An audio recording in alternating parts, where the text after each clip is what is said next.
Hi there, everyone. I'm Emily with an E. And I'm Eld with an E.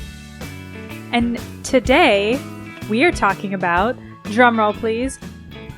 Blah, blah, blah, blah, blah, blah, blah. That's okay. That's a drum roll. In case anyone was wondering, that is definitely a drum roll. We are talking about Anne with an E. So now you see where we got the really clever intro thing from Netflix that also has an E in it, but only if you watched it before you canceled it because of cuties. Right. Ooh, we should talk about that at some point. Yeah. I also just want to point out that Emily's sitting on her side of the basement with a dryer in front of her face, with a hairdryer in front of her face, because she thinks it makes her look more professional to have a quote-unquote microphone. Also with an E. Microphony? Yes, correct. Because it's not a real microphone. Oh. Just like this is not a real adaptation of Anne of Green Gables. Ooh, good segue. Also with an E! So, I wonder, I mean, E's a really common letter, right? When you're playing Hangman, if you're probably going to guess E even before A. I was just trying to think, we probably can't use every word has to have an E or no words with, anyway. There's actually someone who wrote a book in the early 1900s, or maybe it's 1950s kind of, and he wrote it without the letter E once. It's I think like 52,000 words. I don't remember what it's called, something with a B. He wrote the entire book without the letter E. Can you imagine? We'll have to read that. Yeah. And then we'll call it book without an E. Oh, there you go. Without N-E-E. Like without any. Got it. Any. Wow. We'd craft our symbols now, but we don't have any. Yeah. Oh, maybe I could use some. Well, I did a pretty good drum roll before, so. You did. Crash! There, that's our symbols. You're so good at this. Thank you. I'm a one-woman band. Yes, you are. So, Anne with an E is loosely based off of Anne of Green Gables by L.M. Montgomery. And I think it's not, Anne of Green Gables is the first book. There's a whole series of Anne books, and I think this series is the TV series, like a lot of TV series or movies do, pulls from all of the books, right? Doesn't just stick with the first one. Yeah. So those books were written, or at least the first one was published in 1908, so they're published all around that time. In Canada, Ella Montgomery is Canadian, and I still think that people think of Anne of Green Gables as sort of the Canadian, not the national book, but just something that's very distinctly Canadian and something that Canadians in general are proud of. Sort of like, I don't know, Huck Finn maybe is so deeply American. Anne of Green Gables is deeply Canadian. I've never been to Canada, so I can't tell you why. I just know that it is, okay, you're gonna catch flies that way, Missy. I'm going to close my mouth. I have been to Canada. I haven't been to Prince Edward Island where this happened, but maybe we need to make a trip now to those islands, because the way they're described in the book, they sound so beautiful. Yeah. But you're going to have to actually let me sit in a human seat this time and not put me in the cargo like you did last time we went on an airplane. Oh, yeah, it was cheaper. It was, and it was actually very cozy. Yeah, so there you go. And I got to know some of the dogs. It was nice. I kind of want the free soda. Okay, I'll give you a soda next time. Oh, good. Yeah. Done. And then the basic story of, again, the first book and the setup for Anne of Green Gables is you have Anne, who is an orphan, and she gets adopted by a bachelor brother and unwed sister, which, by the way, I think about, because I read a lot of Agatha Christie or other old British novels, and there are a lot of brothers and sisters who are never married living together. Right. And that's you don't really hear about that. I can't imagine even, like, being older and deciding, I'm just going to move in with my brother. I don't know. It's just, an interesting. Right. Well, here, Matthew and Marilla, they're taking care of the farm. So, like, they just never left the farm.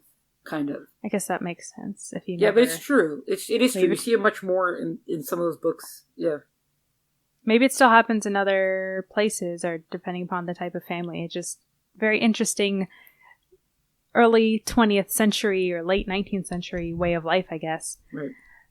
So Anne gets adopted by them. They were actually expecting a boy, but Anne, surprise, was a girl. But they get used to her. And they grew to love her.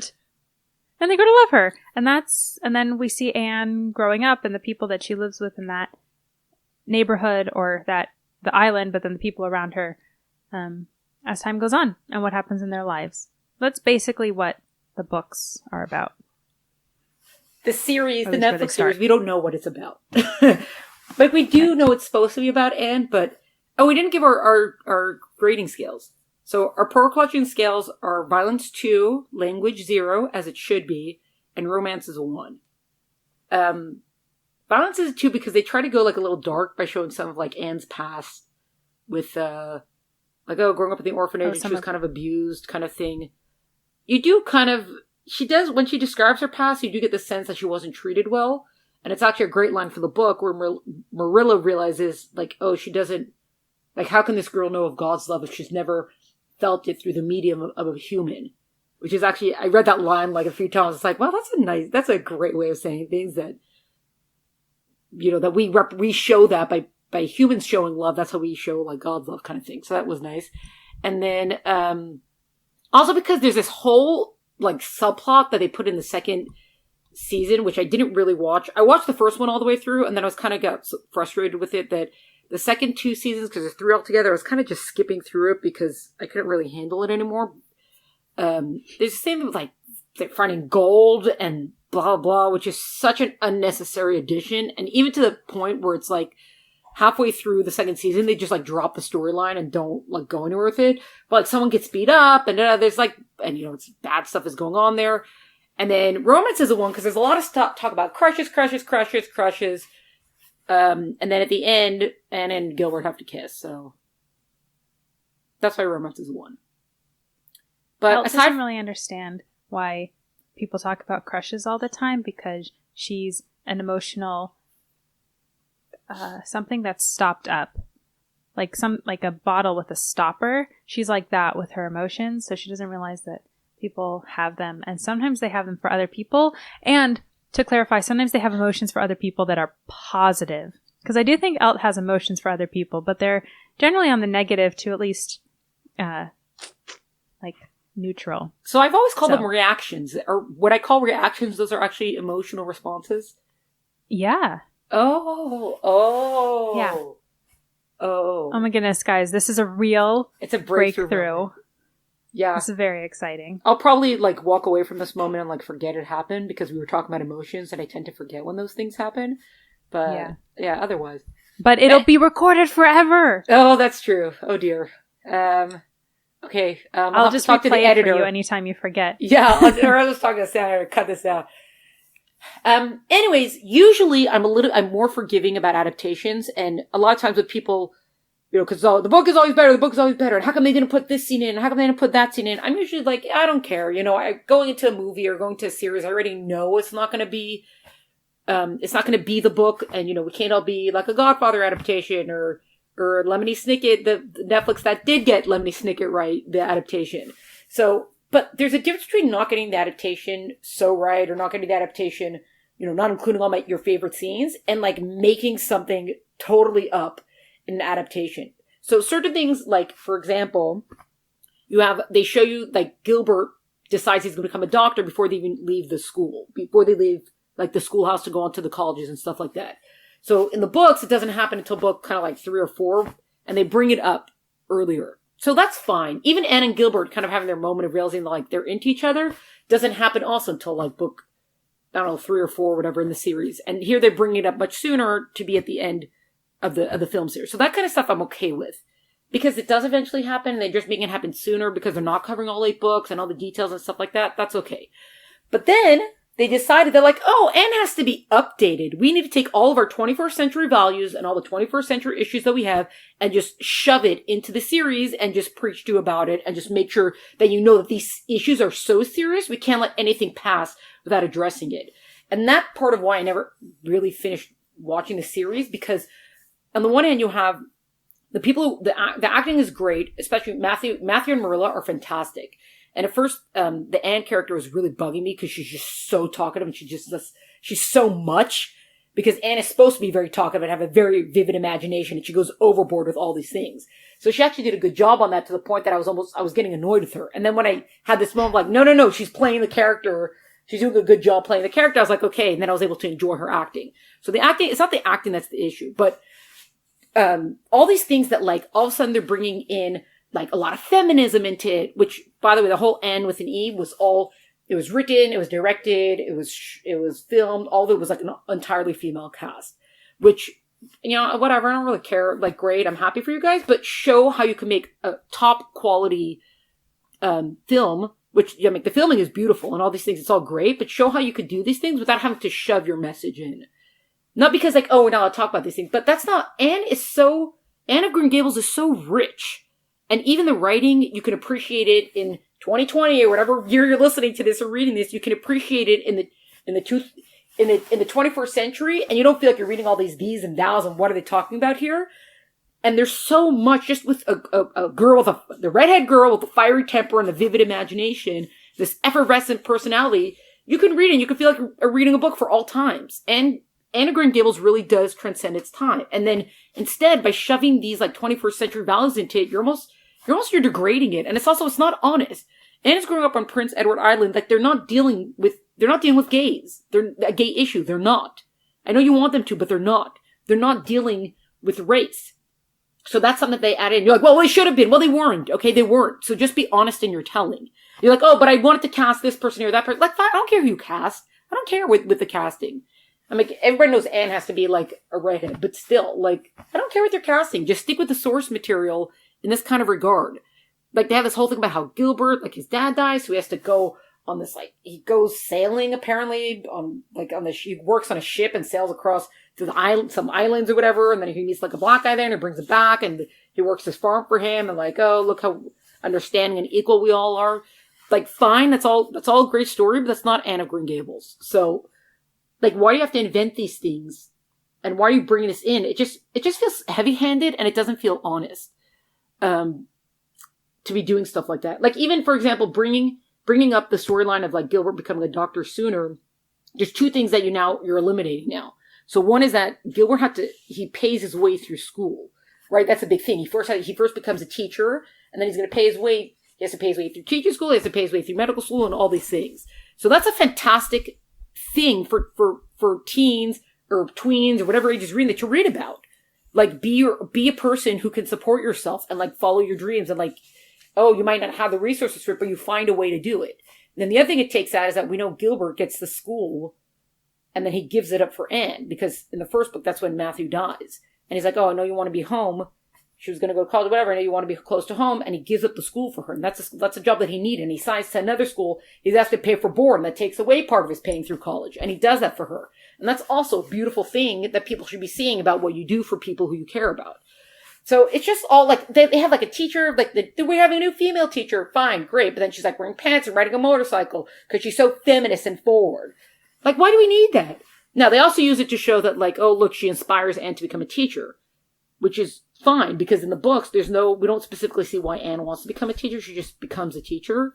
So it is nice to give her inspiration for it. But I don't know, I have such a hard time. They do this in especially these days, all historical fiction, all like alternative universes, all these things. It's all about taking our 21st century issues and values and ideals and sticking it into all these contexts, which it's a lot of times it's not. They were dealing with other things then. It drives me so crazy, because it makes it seem like, oh, we're so superior to them, or like, oh, we're dealing with real issues. Like, instead of enjoying, I think it's not just enjoying what it was for the time, but also realizing that they're not dealing with our issues because they were their own issues to deal with. And sometimes your issues are more personal than some global or societal thing, but there are still things in your life that you have to work through. And I don't know, we superimpose our values on them, but we don't superimpose our cleanliness and our hygiene, and that's different too. But we don't look down on them for, not knowing how to brush their teeth, even though it's pretty gross, how people used to brush their teeth or not bathe quite as often. But we just recognize, oh, it was a different time, so they knew different things. So I feel like it should be the same thing with values. It was a different time, so they thought and knew and felt different things. And in the world that they lived in, this is how it looked. It's so true. It's also, it's just more accurate, and it's just more honest. And it also takes away, because like, part of watching something is that I want to be, is the escape of leaving this world to go into another world. And all you did now was take our world and stick it into that world too. So it's almost like, stop dyeing the water. Like, stop infecting everything. Like, we're trying to be transported. And especially with Anne of Green Gables, which it's such an idyllic setting, and the description of the island where she lives, and of Green Gables, and it's beautiful. And talk about the sunrises and the sunsets and the ocean and all these things. And the lakes and the foliage and all the plants and stuff. They're absolutely beautiful descriptions. So we want to be transported to that kind of, bucolic, idyllic lifestyle. We don't want all of our, no, but you always have to be worrying about, like, the issues are going to be there when we get back. We're not going to forget that these issues exist.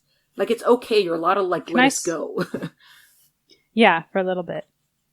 Also, I have to sidetrack because I love the word bucolic, but doesn't it kind of sound like someone has a stomach bug? That's like what that word always makes. Yeah. Yeah, it's true. Yeah. It doesn't sound like what it means. We also were just, I think, last thing on Anne itself, actual Anne of Green Gables, not Anne with an E, is how belief in God, and God is very involved in the story and in the writing and in the characters' beliefs and how they live. I don't know if it's that way in Anne with an E. Yeah, not really. They have a moment where she has to do her prayer, like when she first comes, that Marilla has to, you have to say your prayer. And so they show more to show of Anne's character and not necessarily the belief system. And in the book, it's much more woven in. Like Ella Montgomery, I think she married a minister, like later in her life. So, I don't know if that has what to do with it, or that she actually, like, if she felt like, I have to put this in, or if it was more of a reflection of the life that she always lived. But it's also, it's not like overly Christian. Like today, I don't know if they'd be like, no, this is Christian fiction, but it's not like that. Like, they don't talk about, the religion is there, and we know they do have the religious figure who's a mentor figure also. Well, the wife is, but I didn't feel like it was too much. Like, I felt like it was just like a natural part of the story instead of kind of like pushing on you, which is also great because we don't get today. They don't make stories like that. Religion has been vilified, and if you do want to put in religion, it's like, oh, well, this must be Christian fiction or something like that. So yeah, there's just so Anne of Green Gables. Like, I guess I don't know. Maybe it's not possible to adapt it, but I think they could have. I think you could have adapted it. You just had to be more faithful, I think, to the source material in this one. Yeah. So, in conclusion, folks, read the books and maybe skip the show.